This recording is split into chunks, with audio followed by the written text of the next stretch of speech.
wipe out. Imagine how bad that's going to hurt. I mean, that could literally, paralyze you just because you have a gun in the small of your back, and it could injure your spine in a situation like that. So that's definitely something to consider. But again, you would still have to make sure that you have a good, sturdy gun belt, because it's going to clip to the outside exactly of your belt. And the next one on the list is appendix carry, which again, it rides in the front part of your torso. Think of it as the of a clock. Your belly button is 12 o'clock and you move around. So the appendix carry would ride either in the 1 o'clock position or 11 o'clock position, depending on whether you're left-handed or right-handed. So if you're still doing a lot of sitting for your activity for that day, then depending on how large your gun is, the gun could press into the tops of your thighs. So I would think that this wouldn't be a good option if you're going to do a lot of sitting. But again, if you're going to do a lot of walking or some other activity that doesn't require sitting for a long period of time, then this might be a really good option. And the next one is belly bands, and you have some personal experience with the belly band too, don't you? I do have personal experience. The one I have, it's wider. It's about 5 inches wide. And I carried it for a very long time. Explain to the people what it is. A belly band, it's like an elastic band. Like I said, it's 5 inches wide, but it's stretchy, and it goes around your torso, and you can adjust it. It can either go high or low, and it has pockets, which is made out of the same type of fabric. Elastic material. Elastic material that you slip your firearm in. And the particular one that I have does not have a strap that comes over to hold the gun in place for retention purposes, but it also has additional little pockets to carry additional magazines. And like I said, I carried this for a while, and I really liked it until this one day I had it on, and I had it on for about 4 or 5 hours, and I stopped at the grocery store, and I was coming back out to my car.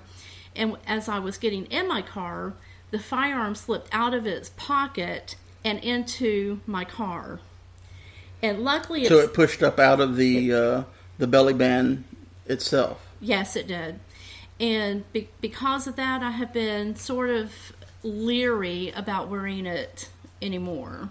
One of the things that you need, no matter what type of holster that you're going to get, you need to look for two main things. One of them is to make sure that that trigger guard is going to be covered. Yes. Preferably with something hard, like a good leather holster or Kydex, which is so prevalent now.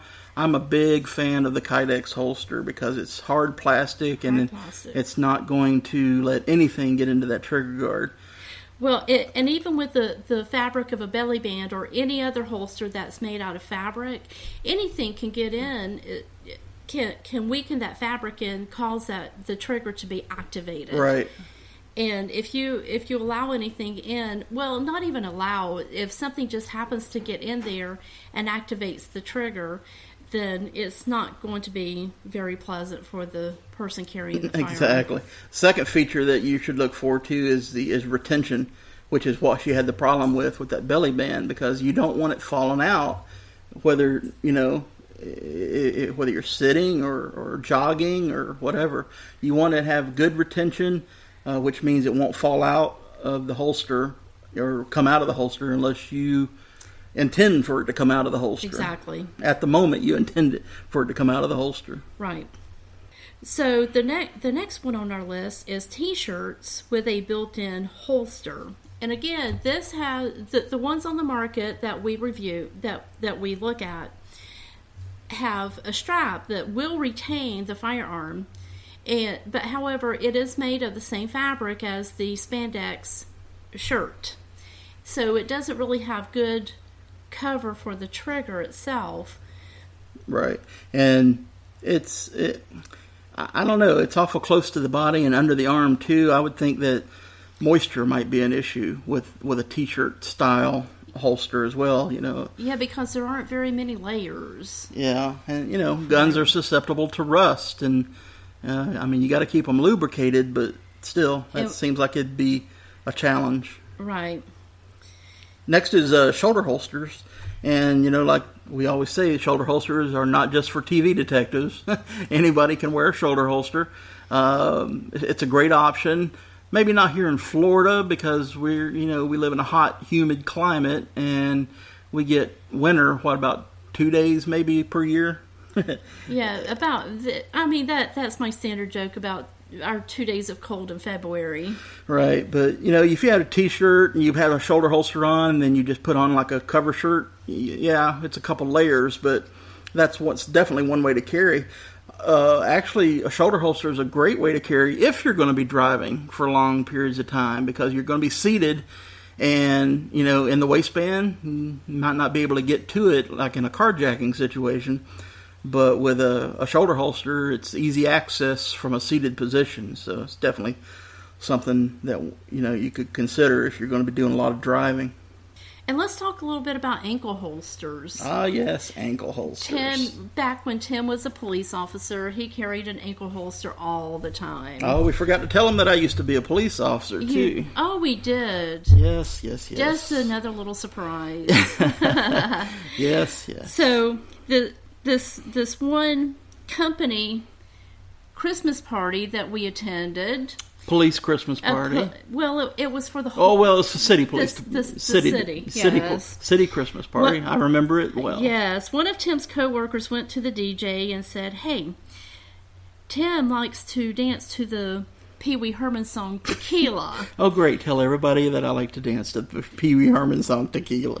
Well, yes, because this goes along with the story. So the DJ called Tim out into the middle of the dance floor. By the way, I was completely sober when this happened. Yeah. Wasn't drinking a bit. Not one bit of alcohol. I promise you. Honest to God. I can vouch for that. So he started doing his Pee Wee Herman dance to Tequila. With everybody gathered around in a big circle, and he was really rocking the song.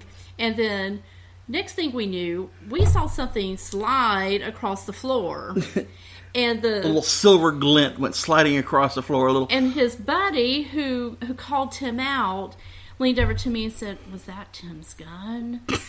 And I said, I think so. So I had to go retrieve it. Yeah, it was a little model, Smith & Wesson Model 60. I carried it on my ankle every day at work. That's what was my backup gun. And off duty, I often carried it there too. But the only thing that as far as retention with that particular holster that I had, it was a snap holster that went over the hammer.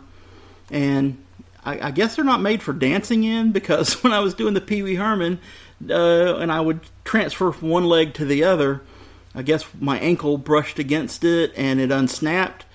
And then a couple more dance moves later, next thing you know, it jostled out.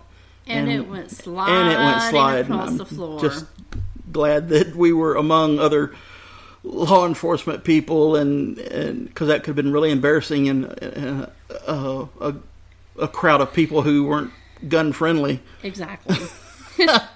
But yeah, that was quite the experience. Oh yeah, you didn't know I was going to bring that up. I did not know that you were going to mention that. Yeah. Okay, the thigh holster. I guess there may be a reason why guys would wear this, but I can't think of a good reason for that. But this is mainly for the ladies. Oh, I know. Oh, tell me. Like a Scottish guy who's wearing a kilt.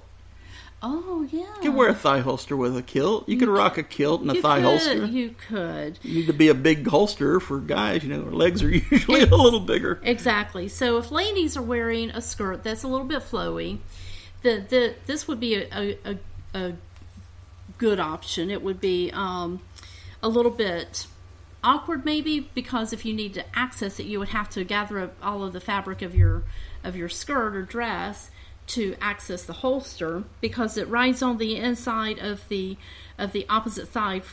Like if you're right-handed, it would ride on the inside of your left thigh, and if you're left-handed, the gun would ride on the inside of your right thigh.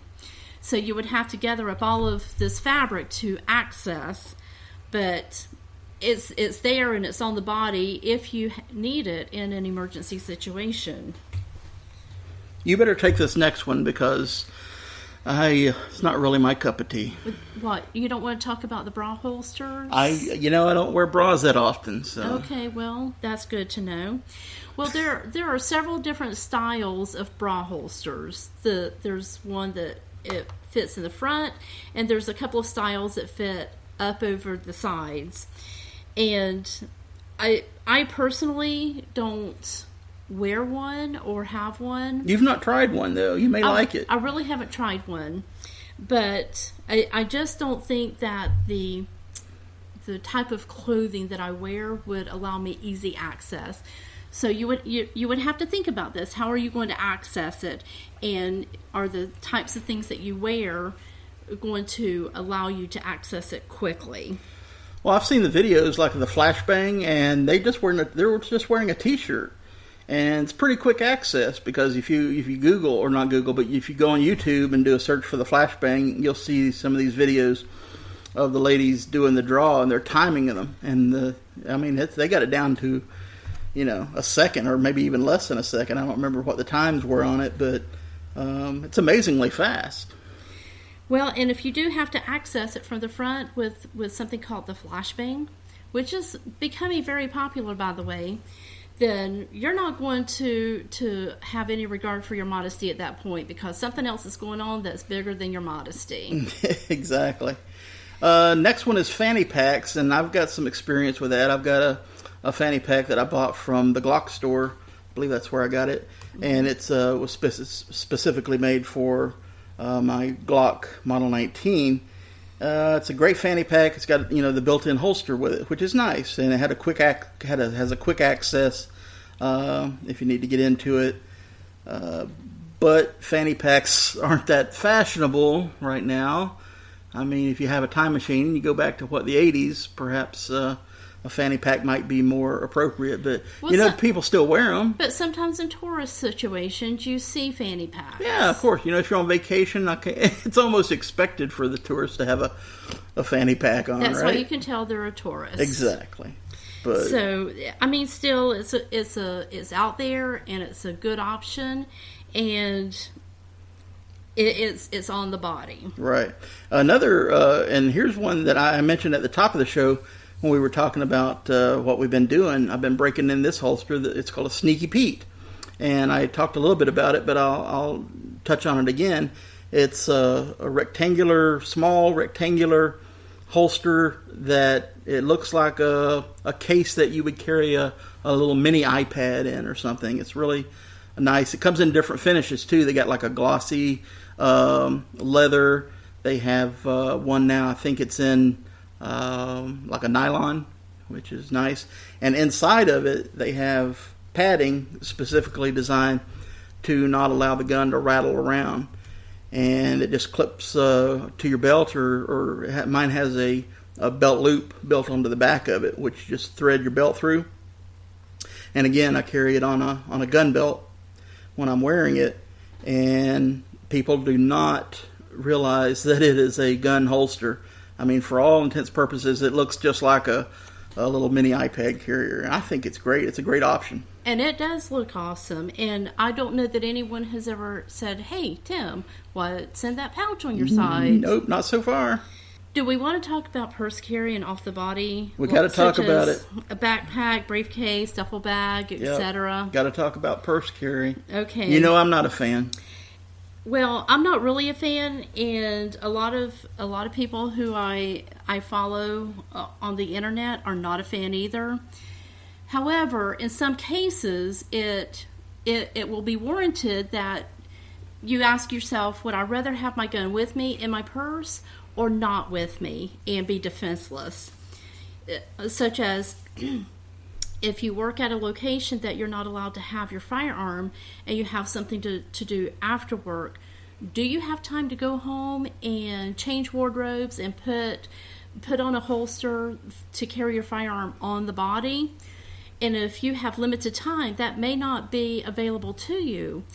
But you may have time to just take your firearm and put it in a purse and go on to your next appointment. So in that case, I would prefer to have my firearm with me in a purse than not to have it with me and be defenseless. But my